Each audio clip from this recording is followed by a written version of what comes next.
banget. Kalau ada satu episode tuh biasanya ada yang suka gambar banget.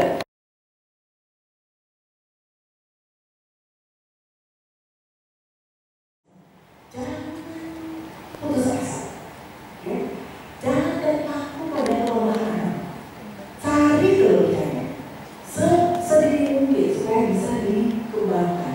Itu anak sambil angkat kaki, sambil gitu ya. Dia bisa membuat seperti karikatur gitu. Hidup sekali gambarnya. Ya, jadi saya bilang ini memang nanti bisa jadi kartunis apa sih yang animasi yang menciptakan animasi itu mereka nggak perlu berinteraksi sosial ya, mereka bisa kerja di belakang layar.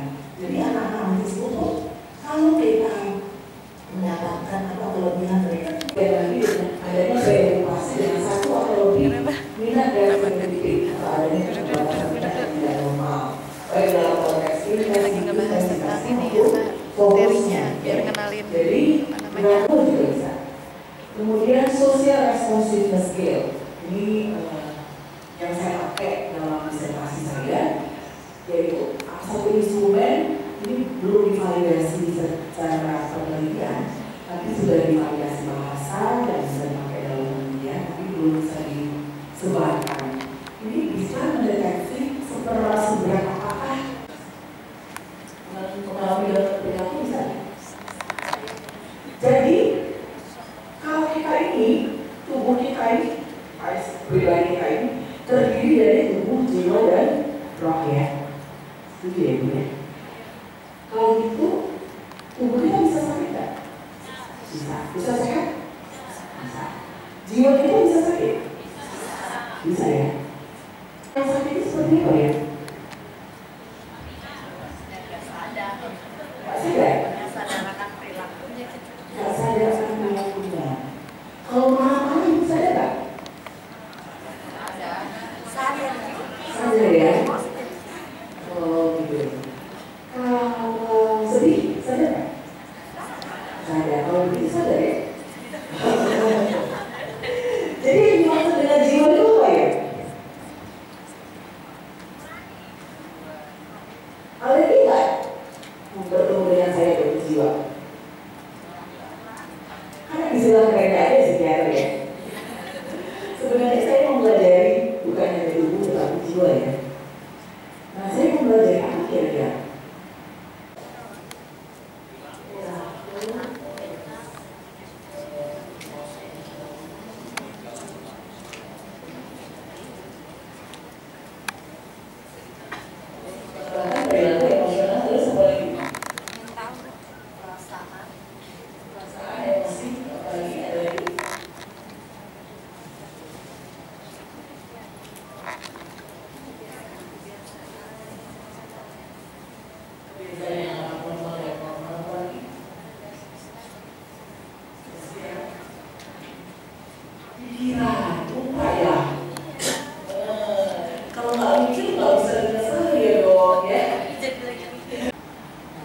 Gangguan mental emosional ada anak dan remaja prevalensinya sekitar 10 sampai 20% bayangkan.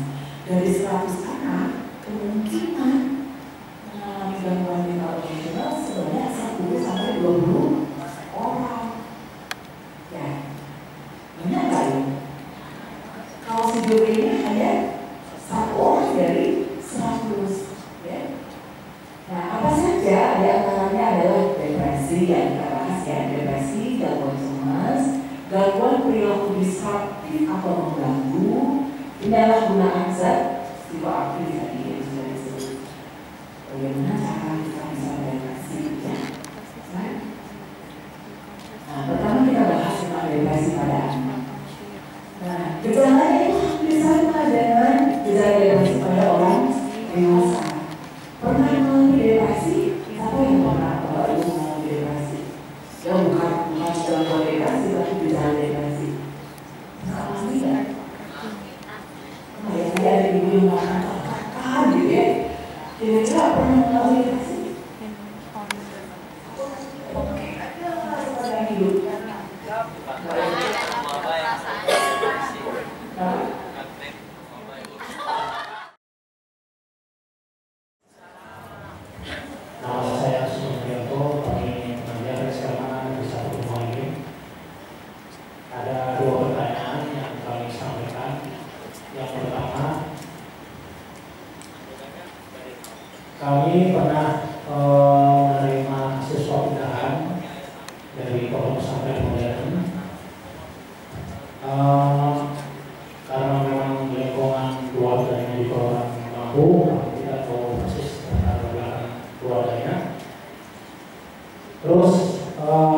persetujuan kepala sekolah diterima siswa tersebut.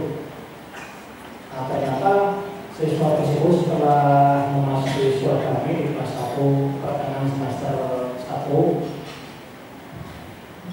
ternyata anak ini ada gangguan mental. Kalau penilaian kami ideal juga tidak, gitu.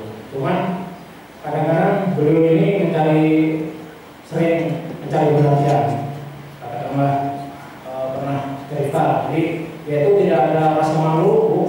Jadi kalau datang menghubungi guru atau wali kelas atau pak kasih atau kepala sekolah, langsung dalam aja ngobrol gitu. Nah, terus tetapi ketika menghadapi pelajaran yang sulit, biasanya matematika atau pelajaran yang lain yang dianggap sulit menurut dia, kimia atau fisika, dia itu selalu pamitan ke kamar kecil. Kan kalau sulit pelajarannya dia pasti ke belakang. Nanti setelah ke kamar kecil lama gitu, terus dia ke warung, jadi seakan-akan menghindar gitu. Nah, terus sering cerita misalkan pagi ayah saya udah mau jauh lagi, mobilnya ini gitu. Jadi sekarang sering cerita gitu, tapi setelah kita teliti, ternyata dia juga bisa nyetir mobil, terus sekarang juga pakai kendaraan bermotor. Nah, terakhir ini kemarin juga kena kecelakaan, terus alhamdulillah nggak sengaja, tapi kita obrolin, ternyata bisa nyambung. Tapi kalau ngobrol juga nyambung, tapi kadang-kadang ada hal yang aneh gitu. Sering mencari perhatian dan dia mencari teman gitu. Itu yang pertama, Ibu. Mungkin orang tuanya pernah saya panggil, kita pernah ajak ngobrol. Biasanya memang tidak tepat kalau disuruh sekolah negeri, ini harus sekolah khusus. Waktu itu kami juga ikut membantu mencarikan sekolah di Jakarta, sekolah khusus yang memang jumlahnya sedikit, jadi benar-benar terperhatikan di tersebut. Tapi orang tua Pak Haji kalau bisa ngikut dulu sampai nanti naik kelas 2, nanti kita pikirkan lebih lanjut. Nah, mungkin barangkali Ibu bisa memberikan saran seperti apa. Yang pertama, yang kedua, di sekolah kami, Bu, setelah kita teliti melalui kursus juga tidak, tetapi melalui buku BIPA itu hampir 20-30% itu memang dari lingkungan keluarga permasalahan. Jadi kebanyakan broken home. Jadi perceraian, orang tuanya yang kawin lagi, yang sering ganti suaminya atau istri. Nah, terus mungkin karena faktor ekonomi, tapi biasanya dari perkawinan.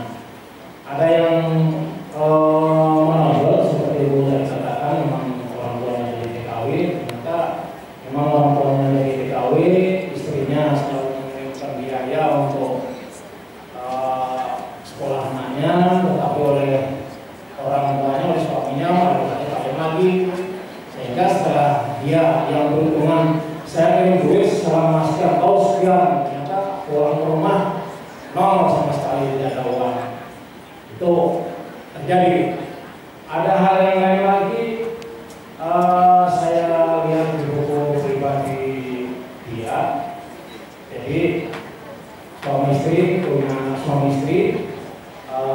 dia bercerai, nggak punya anak, langsung bapaknya kawin lagi, tapi orang tuanya, ibunya tidak tahu.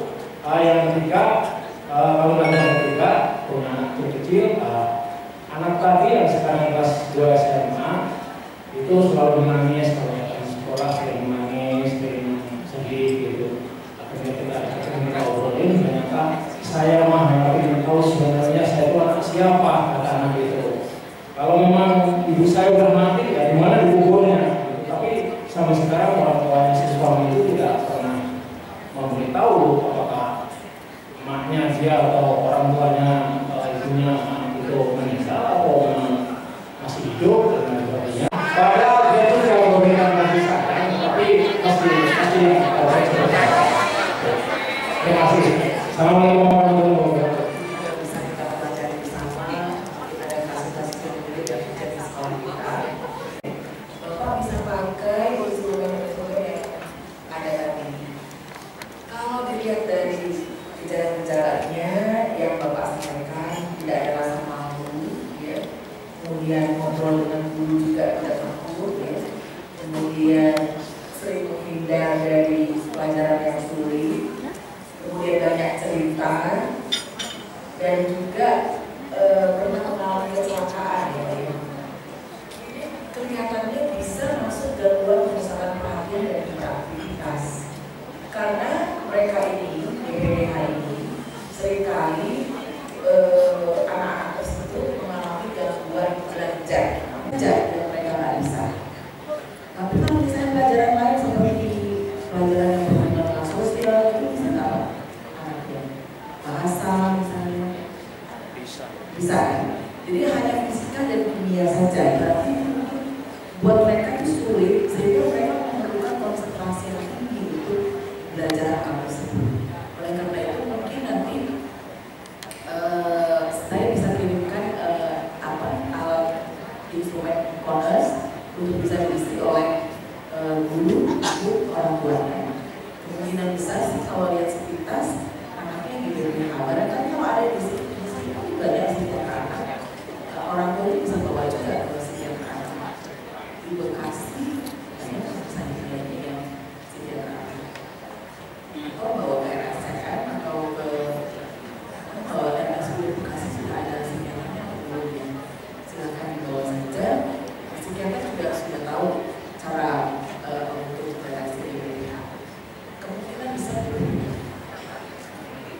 Yang itu kasih sehat. Yang kedua, benar-benar orang tua yang berkata seperti yang sudah kita pelajari ini merupakan faktor risiko terjadi depresi pada anaknya, sehingga satu kasus yang Bapak alami ada anak yang kelas 2 SMA tadi sehingga sekolah dengan nangis seperti ada pencarian secara psikologis di mana ibu saya itu sangat sedih sekali kalau kita bisa berempati ya. Anak yang mencari ibunya yang sebenarnya, yang sebagai guru kita bisa menjadikan diri kita sebagai pengganti guru.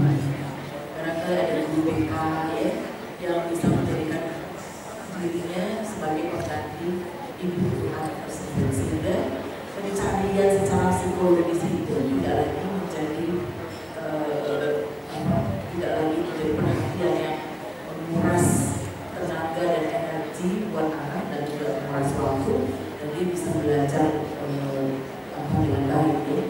Jadi mungkin ibu guru barangkali bisa mendekati anak itu dan memberikan perhatian kasih sayang yang dia butuhkan, sehingga itu akan mengalihkan perhatiannya.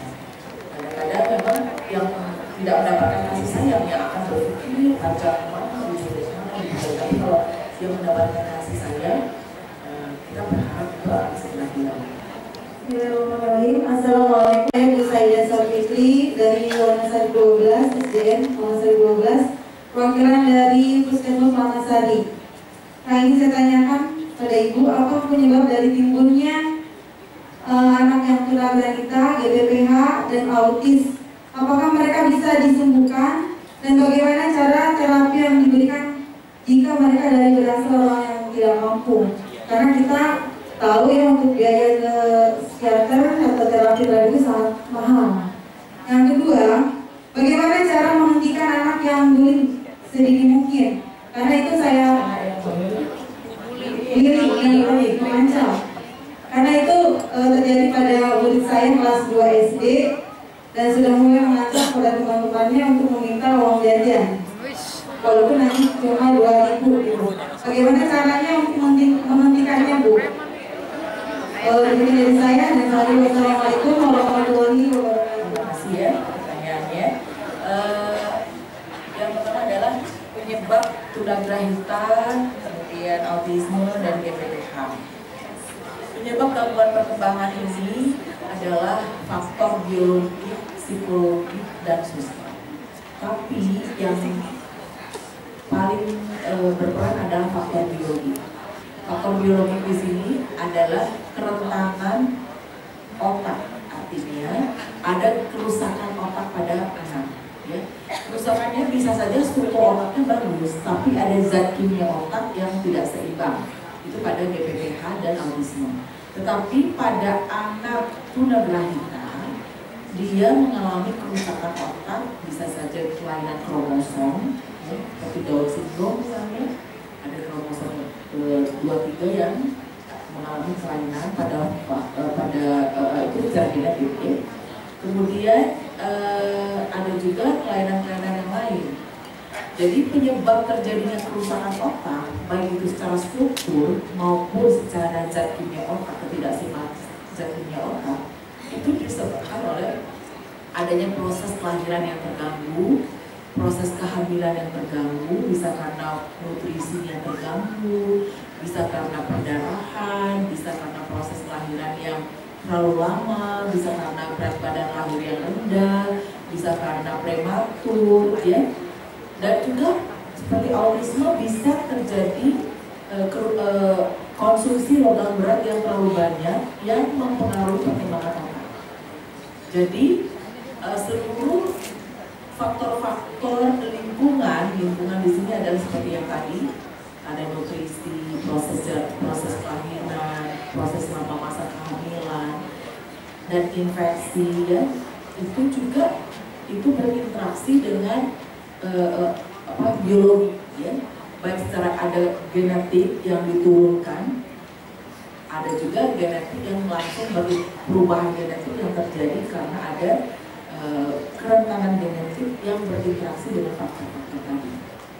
Jadi ketiga pergangguan ini lebih ke arah biologi, berbeda dengan gangguan mental emosional, sedikit agak berbeda. Kemudian bagaimana caranya, apakah mereka bisa disembuhkan? Autisme tunagrahita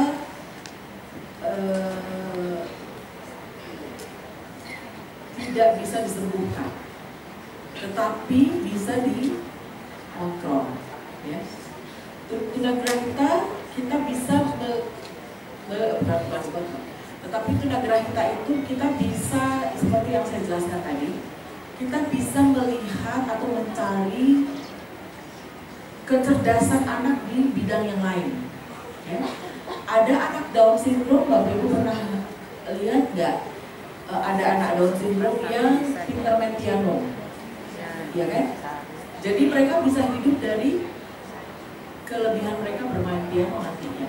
Ya, mereka nggak usah tergantung pada orang tuanya. Ada anak yang pintar melukis, ada anak yang pintar menari. Ya, jadi kita mencari kecerdasan aspek yang lain. Ya, mungkin bercocok tanam. Ada orang yang kalau bercocok tanam itu dingin ya tangannya, ya. Mungkin ada itu. Jadi guru-guru atau orang tua harus mencari sedini mungkin kecerdasan apa yang mereka miliki dan berusaha untuk mengembangkannya, sehingga kita tidak terpaku lagi pada kelemahan anak atau kekurangan anak. Demikian juga dengan anak autisme.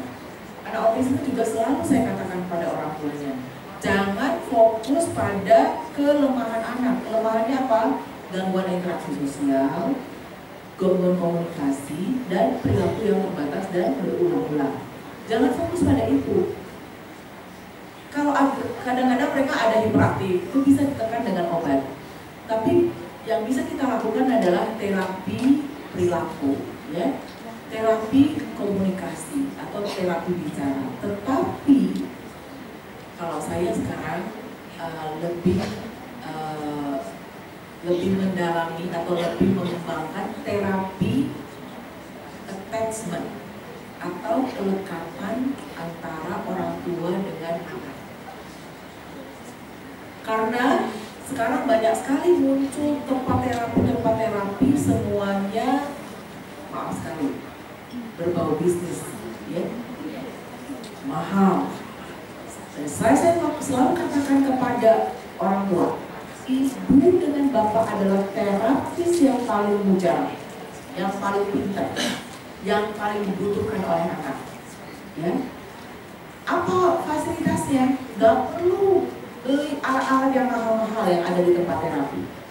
Bawa anak ke alam, perkenalkan dengan seluruh tumbuh-tumbuhan, perkenalkan dengan air, perkenalkan dengan apa lagi, tanah, ya, perkenalkan dengan macam-macam bunga, perkenalkan dengan segala macam yang ada di alam ini. Itu sudah cukup, ya. Ada bentuk di sana, ada warna di sana, ada wangi-wangian dan bau-bauan yang ada di alam, ya. Ada struktur-struktur yang halus, kasar dan sebagainya, semuanya ada. Kemudian bagaimana caranya?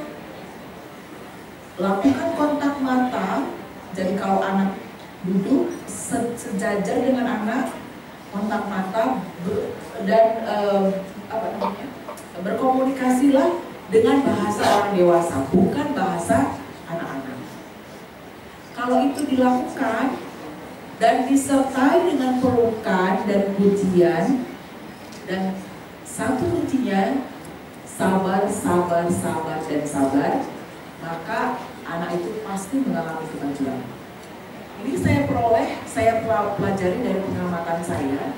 Saya melihat bahwa anak-anak autisme yang dibawa oleh pengasuh dan dibawa oleh orang tua, perkembangannya jauh berbeda. Oleh karena itu, saya selalu menyarankan orang tua autisme untuk sungguh-sungguh terjun langsung untuk menjadi terapis buat anak-anak. Untuk konsentrasi, mengontrol perilaku kita, ya, dan mengontrol pikiran kita. Sehingga anak-anak ini sebenarnya dengan memberikan satu obat yang namanya metilfenidat atau psikostimulan dengan dosis terapeutik, maka anak-anak bisa ditekan hiperaktivitasnya, kemudian ditingkatkan konsentrasinya, lalu diberikan edukasi sedini mungkin sehingga anak ini tahu aturan-aturan yang berlaku dan tidak berkembang menjadi gangguan perilaku seperti yang tadi kita pelajari bersama, ya.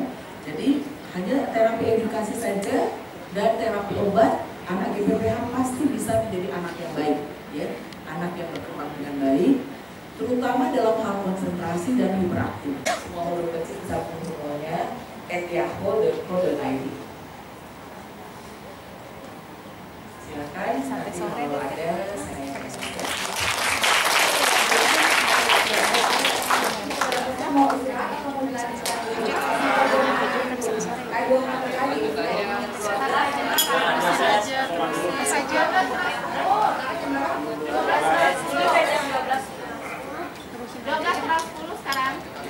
Dilanjutkan aja ya sampai lanjutkan aja ya Pak. Iya. Nanti jam berapa? Istirahat pulang. Mau istirahat atau mau dilanjutkan? Maksudnya jam 1 langsung pulang. Kalau istirahat berarti jam 1, karena jam 1 kurang 10 berarti maksudnya jam 1 kurang 10 aja ya. Kalau saya mau makan di samping ya. Kemudian Teh, bilangin teh materi daripada Roni. Bilangin materi daripada Roni.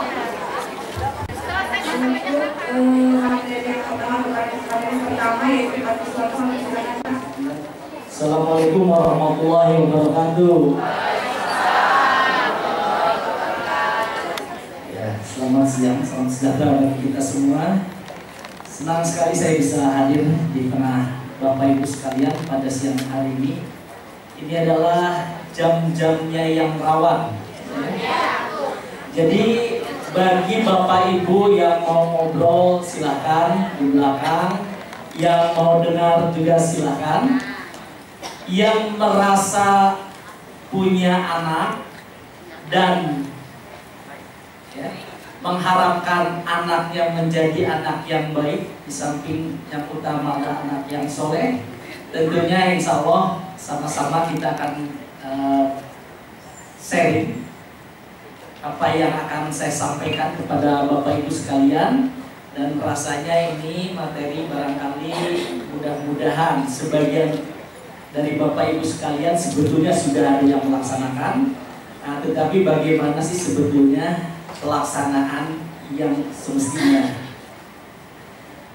Perkenalkan terlebih dahulu, nama saya Triswanto, dan datang ke sini bersama kembaran saya namanya Pak Riwayat. Ini kami sebetulnya dari tim pembina UKS Provinsi Jawa Barat yang kebetulan kami berdinas di Dinas Kesehatan Provinsi Jawa Barat. Ya. Jadi kalau berkaitan biasanya dengan lomba sekolah sehat itu mungkin insya Allah ada yang pernah ketemu saya ataupun Pak Riwayat. Nah biasanya kalau untuk tingkat wilayah ataupun tingkat provinsi kami selalu hadir walaupun tidak setiap saat ke daerah yang sama. Bapak Ibu sekalian, pada siang hari ini saya akan menyampaikan sesuai dengan yang dimintakan. Materinya adalah sosialisasi penjaringan kesehatan anak sekolah. Dari Bapak Ibu sekalian sudah kenal atau sudah familiar dengan yang namanya penjaringan? Sudahnya ada sedikit, berarti sebagian besar belum. Tugas kesehatan saya yakin paling tidak pernah dengar, gitu ya. Tapi Bapak Ibu sekalian yang ada di sekolah ini apakah sudah pernah mendengar? Pernah. Belum, alhamdulillah yang belum ya. Nah artinya nanti kita biar sama-sama apa itu yang namanya kita sebut penjaringan. Baik Bapak Ibu sekalian, sebelum saya memulai apa yang ingin saya diskusikan dengan Bapak Ibu sekalian, yang pertama adalah saya ingin mengajak alur pikir kita bahwa kita hidup di negara Republik Indonesia, ya, bagian dari dunia. Di tataran dunia ada kesepakatan-kesepakatan, ada aturan-aturan yang mesti dipatuhi, yang mesti dilaksanakan oleh masing-masing negara anggota yang ada di dunia ini. Termasuk salah satunya adalah bagaimana pemerintah harus menyelenggarakan hak hidup bagi warga negaranya. Salah satunya adalah dengan meningkatkan derajat kesehatan masyarakat. Kemudian di peraturan undang-undang negara Republik Indonesia juga ini mengatur hak hidup, hak ditingkatkan derajatnya dari seluruh warga masyarakat Indonesia. Teman-teman di kesehatan atau sektor kesehatan ini mempunyai tugas sebagai implementasi kesepakatan dunia, sebagai implementasi undang-undang negara Republik Indonesia, sebagai implementasi kebijakan-kebijakan lokal. Next. Ya, ini yang harus dilindungi, yaitu siklus dari seluruh rangkaian siklus hidup. Hal-hal yang perlu diperhatikan dari mulai, saya tidak tahu nih telur dulu apa ayam dulu. Jadi ibu hamil dulu atau bayi lahir dulu? Ya, maka itu silakan dari Bapak Ibu sekalian. Tetapi bahwa seluruh siklus hidup ini harus diberikan pelayanan kesehatan. Jadi ini bagi teman-teman yang dari kesehatan barangkali ini refresh saja, ya. Pasti yang kepala puskesmas, teman-teman kalian AB atau kawal program gizi pastinya akan tahu ini. Ya. Ini bagi yang belum tahu, barangkali di pencerahan, bagi yang sudah ini refresh. Jadi harus ada intervensi-intervensi yang dilakukan. Jadi dari mulai sini dapatkan pelayanan, selain pertolongan, persalinan oleh tenaga kesehatan, juga bagaimana setelah melahirkan ini bisa tetap dipantau oleh tenaga kesehatan. Ya. Prasekolah, anak usia sekolah, kemudian remaja. Nah ini kewajiban-kewajiban inilah yang harus dipenuhi oleh pemerintah. Jadi kita tenaga kesehatan mempunyai kewajiban untuk memberikan pelayanan. Jadi nanti kalau untuk ibu hamil pasti ini sebagian yang harus dilakukan.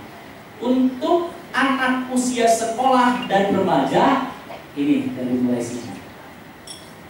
Jadi pendidikan perilaku hidup bersih dan sehat, kemudian kesehatan reproduksi dan faktor perilaku berisiko. Itu yang harus diberikan pelayanan, bagaimana tenaga kesehatan bisa memfasilitasi itu. Itu hak. Tidak mau mengerjakan ini artinya sudah ingkar daripada sumpah pegawai. Jangan khawatir ya, karena nanti tenaga kesehatan pun terbatas gitu ya, jadinya sama-sama. Next slide. Nah, Bapak Ibu sekalian, kalau kita mau melakukan segala sesuatu upaya, tentunya kita suka ditanya, mana sih payung hukumnya, mana dasar hukumnya. Selain perundang-undangan yang paling tinggi, Undang-Undang Dasar 1945 dengan amendemennya, ini perundang-undangan turunannya yang mengatur, nah nanti mengatur sampai bagaimana kita harus memberikan pelayanan terhadap anak usia sekolah dan remaja. Itu yang harus diingat. Jadi bukan hanya memeriksa fisik, bawa stetoskop, bawa alat suntik, bawa obat ke sekolah diperiksa. Bukan hanya itu. Pelayanan kesehatan sangat luas sekali. Ya, sangat luas. Jadi termasuk memberikan penyuluhan, bagaimana melakukan kerjasama dengan sekolah, manakala ada kejadian-kejadian di sekolah, baik itu dengan kecelakaan maupun dengan kejadian penyakit. Untuk pertolongan pertamanya bisa dilakukan di sekolah, selanjutnya dirujuk ke fasilitas kesehatan. Itu bagian juga dari pelayanan kesehatan. Nah, dibantu sama teman-temannya. Kira-kira apa sih yang dilaksanakan saat kejadian? Silakan. Pemeriksaan gigi. Oke, jadi kita datang ke sekolah periksa gigi. Ya Bu. Tensi. Oh, pemeriksaan kuku. Oh, pemeriksaan fisik, pemeriksaan umum. Ya, baik. Ada yang nambahin? Silakan. Pemeriksaan fisik, ukur tinggi badan, berat badan, terus dari mata, telinga, mulut juga. Mulut itu mencakup pemeriksaan kesehatan gigi biasanya oleh dokter gigi atau perawat gigi kalau ke lapangan. Kalau pemeriksaan fisik biasanya dari dokter umum atau perawat yang ada di puskesmas wilayah kerja. Iya. Tepuk tangan dulu biar kita melihat. Terima kasih. Oke. Ya. Tapi ada yang terlewatkan. Ya. Saya ingin tahu sebelum melaksanakan penjaringan, pendataan Bu. Pendataan itu di mana dilaksanakan? Di sekolah. Bagaimana kita datang ke sekolah?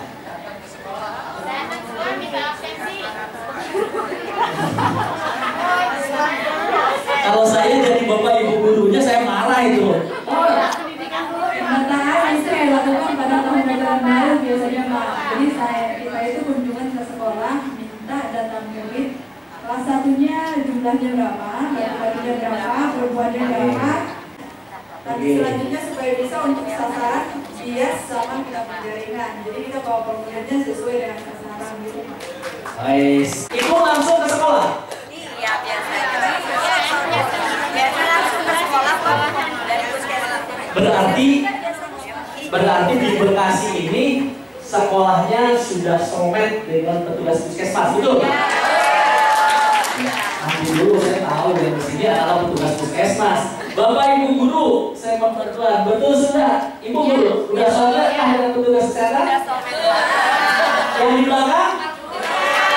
Alhamdulillah. Terima kasih. Ibu guru, Bapak Ibu Oh, di sekolah di belakang. Siapa yang dengan sukarela menemani saya di depan? Mohon kesediaannya. Kita berbagi pengalaman saja. Ibu, baik. Mohon bersama saya ke depan. Tepuk tangan dulu buat ibu yang melakukan ini. Ibu yang warnanya baju warna oranye, plat hitam, saya belum tahu, belum kenal namanya, HP-nya. Terima kasih. Assalamualaikum warahmatullahi wabarakatuh. Nama saya Meli Santi dari SMA Negeri 2 Tambun. Oh. Ibu Meli Santi dari SMA Tambun. 2 Tambun ya? Di bawah, Pak. Oh, di bawah. Tes ya. Ibu mohon bantu saya berkaitan sekolah ibu pernah melakukan penjaringan? Dilakukan penjaringan sekolah? Ibu tolong bantu saya bercerita bagaimana pelaksanaan penjaringan di sekolah itu. Tolong menyampaikan apa adanya. Artinya tidak ditutup-tutupin apa sih? Karena kita juga pengen tahu bahwa apalagi betul ibu SMA ya. Di SMA ya. SMA itu kalau lihat target tadi itu 50%. Artinya belum semua sekolah itu diharuskan untuk itu, walaupun ada sekolah yang sudah melaksanakan seluruhnya dengan puskesmas. Berkaitan dengan pelayanannya bagaimana yang ibu rasakan, kesulitan atau hambatan ataupun kekurang puasan ibu. Ya, dipersilakan. Ya, terima kasih.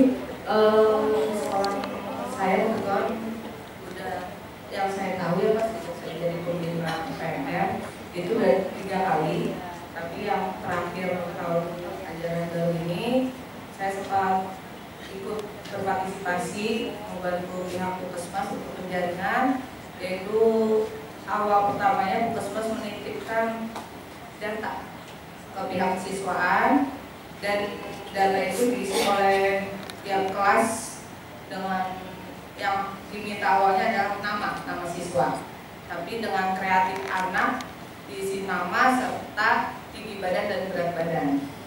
Puskesmas sebenarnya hanya meminta namanya aja.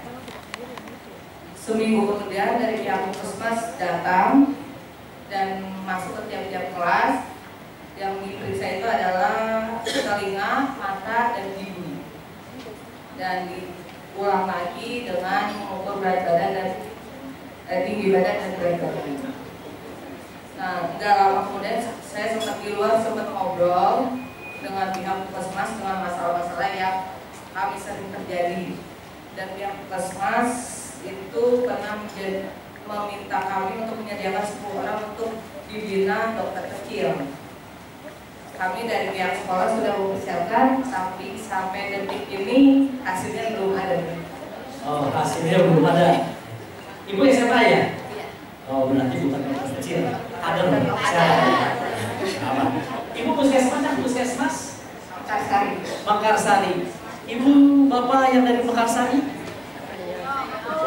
Ibu bapak yang Mekarsari, dan itu adalah dalam rangka pemberdayaan di dalam melaksanakan pelayanan kesehatan barangkali. Mohon bantuannya tadi Ibu ya. Baik.